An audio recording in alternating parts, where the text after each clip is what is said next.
intervention on the part of those it represents. And I remember this quote often nowadays in Bangladesh: an authority that refuses to make room for those it represents. So this discussion took me back to this quote because I feel that the level of representation here, the voices here, of those whom this process should represent are meaningfully present. So I wanted to start by congratulating those who have organized this process and have been part of this process.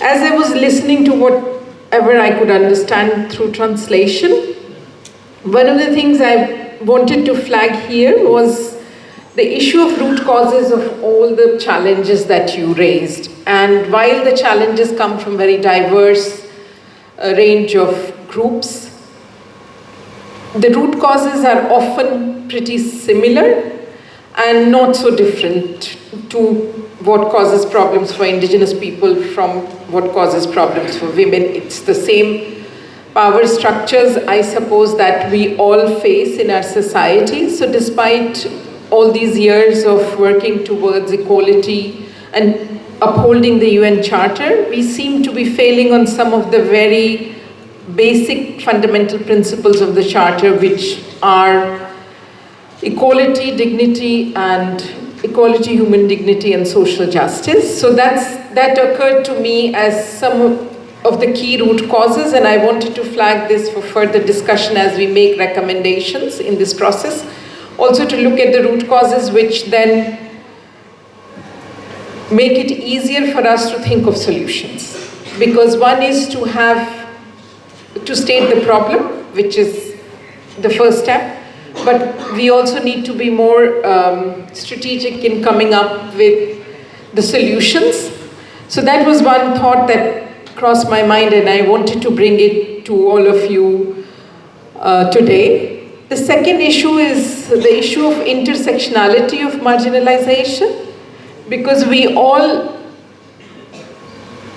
who are the marginalized people? It's a good question, and if we reflect back, our identities play a big role in the situation where we are. So using an intersectional lens, the person's identity in terms of race, gender, income levels, ethnic origins, religious origins, all of these play a role in creating these left behind groups. So while we club them together as left behind groups, there is also need for looking at using an intersectional lens to look at the marginalization, and that again takes us back meaningfully to finding solutions when we use an intersectional lens. The third point I wanted to bring up here is the rights-based discourse to development, because that's something. I've been in Bangladesh for a couple of years, 4 years now, and I would say that the rights-based discourse got lost, or I don't know if it was not there. In my time, I didn't have an experience of using rights lens to define development. And I remember one incident when we were signing UN's last cooperation framework with the former government. We were told that Bangladesh doesn't use human rights-based approach, it uses needs-based approach. So that shift needs to happen not only on paper but in action for Bangladesh to move from this, if it does, the needs-based approach to a rights-based approach, which addresses marginalization and groups being left behind automatically. We don't need to find specific programs once we start using a rights-based lens to design development policies. So that was my third point that I wanted to bring today.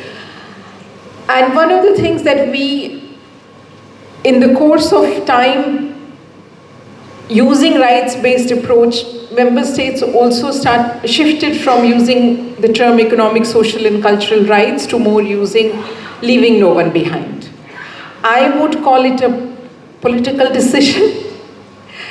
And this is what happens when we politicize the groups that are most marginalized and are not often able to represent themselves as well as others. Because economic, social, and cultural rights language always brings up the issue of that it's not a question of being left behind. It's not being able to access the rights that you possess by being a human being. So it's not a question of whether you are left behind and need to be brought out of that, but on a simple scale, how many rights you are able to access and what is the state doing. That brings in accountability, because rights language always brings accountability with it.